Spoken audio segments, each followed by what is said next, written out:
Salam berbudaya, selamat datang di negeri Serumpun Sebalai. Negeri Serumpun Sebalai yang terletak di Kecamatan Sungai Liat, Kabupaten Bangka, Provinsi Kepulauan Bangka Belitung. Berbicara tentang Provinsi Kepulauan Bangka Belitung, mengingat daerah ini adalah daerah penghasil timah terbesar di Indonesia. Pada kesempatan ini, saya akan kembali menggali rekam jejak sejarah pertambangan timah wilayah distrik Sungai Liat, Merawang. Jejak sejarah yang bermula dari tahun 1721 hingga 1756 Masehi pada masa pemerintahan Sultan Mahmud Badarudin Jaya Wikrama yang memegang kekuasaan pertambangan timah di Mentong. Pada tahun 1811, pemindahan kekuasaan atas Inggris ke tangan Belanda dengan ditandai turunnya Traktat London yang menjadikan kembalinya Belanda menguasai Pulau Bangka. Pada tahun 1816, pemerintah Belanda membentuk perusahaan timah atau Bangka Tin Wining BTW dan mulai membagi distrik sebagai daerah pertambangan timah. Salah satunya yaitu distrik Sungai Liat, Merawang.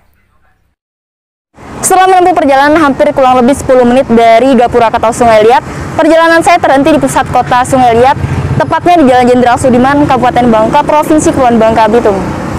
Tidak ada yang menyangka bahwa tepat di belakang saya ini merupakan makam dari seorang Belanda yang menurut keterangan nisan di sini adalah makam Horatio National Vision yang meninggal pada tahun 1843. Diketahui dalam nisan ini beliau menjabat sebagai administrator sekaligus asisten residen pertambangan timah Sungai Liat, Merawang.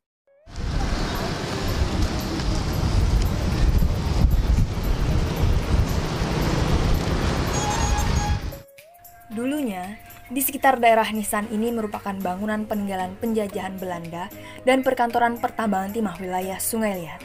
Tepat di depan makam nisan yang terletak berseberangan dengan Jalan Jenderal Sudirman merupakan rumah dari Horatio Nelson Vision yang pada tahun 1970-an dikenal masyarakat dengan sebutan Rumah Tinggi. Dulunya dibangun pula terminal yang dikenal dengan Terminal Pasar Mambo dan kembali dirubah pemerintah dialihfungsikan menjadi Taman Kota Sungai Liat. Dalam penuturan beberapa literatur, ditemukannya timah sekitar tahun 1710, mulailah Bangka banyak disinggahi oleh bangsa asing Eropa. Kemilau timah pula yang membawa orang-orang dari Cina, Kamboja, Johor, dan Siantan yang ahli dalam urusan pertambangan bertandang ke Pulau Bangka. Sebelum mengenal mesin pertambangan timah modern, masyarakat Bangka masih bergantung pada tenaga manusia. Pada masa awal timah, pada abad ke-18, peralatan yang digunakan seperti cangkol dan dulang kayu. Nah, di sebelahnya itu di depan itu ada tugu elevation, tugu peringatan untuk kepala administrasi timah pada waktu itu, tidak salahnya tahun 1816. Ya, kalau tidak salah nanti kita ada Jalan Cokro.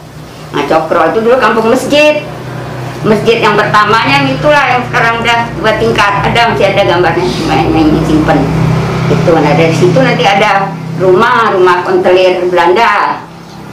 Itu tugu kemerdekaan itu Tugu Meisternya udah, yang terus makam Belanda yang di Krekot tuh. Mereka tuh biasanya ngumpul timah itu di jalan laut di Kualo namanya tuh, Batavia lah kalau tempo dulu tuh namanya tuh. Nah, di depan itulah dikumpul timah-timah itu, nanti mereka bawa biasa pakai lori itu, pakai kayak apa itu, kayak kereta api itu, tram gitu namanya dulu. Jadi sekarang nggak ada lagi. Administrasi timah Merawang Sungai Liat itu kantornya di mana ya? Kantor waktu itu dirubah jadi kantor Widana, terus jadi kantor camat, itulah tempatnya. Nah, untuk ini, kalau untuk jalur troli yang biasa digunakan oleh masyarakat zaman dahulu mengangkut timah dari terminal satu ke terminal lain, itu jalurnya di mana saja nih di Sungai Liat ini? Itu aja namanya di Matras itu aja, karena pusat timahnya juga ke situ. Mereka kan gali timah itu kan pakai dikumpul di situ, nanti kalau mau dibawa baru pakai anunya itu apa? Pakai tram gitu, lori lah istilahnya itu.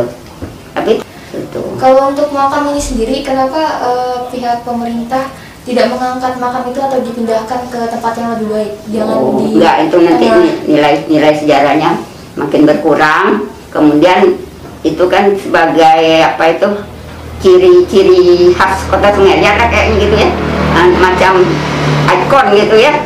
Jadi itu situ, jadi memang banyak kemarin kan ada mau dipindahkan, tapi masyarakat ini kayaknya keberatan kalau dipindahkan itu.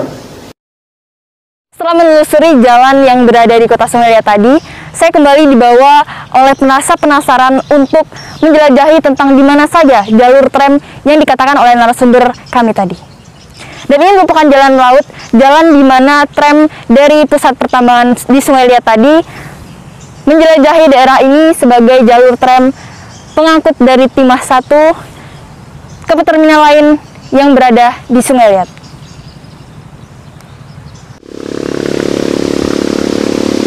Perjalanan saya terhenti di salah satu jembatan yang bernama Jembatan Kualo, di mana jembatan ini merupakan jalur tram pada pertambangan Sungai Liat Merawang. Saat ini jalur ini sudah tidak ada bekas pertambangan lagi karena sudah menjadi jembatan biasa yang digunakan berlalu lalang aktivitas kendaraan bermotor maupun mobil. Sebagai generasi milenial yang baik, sudah seharusnya menjadi tugas kita untuk tetap menjaga nilai-nilai sejarah agar tidak lekang oleh waktu.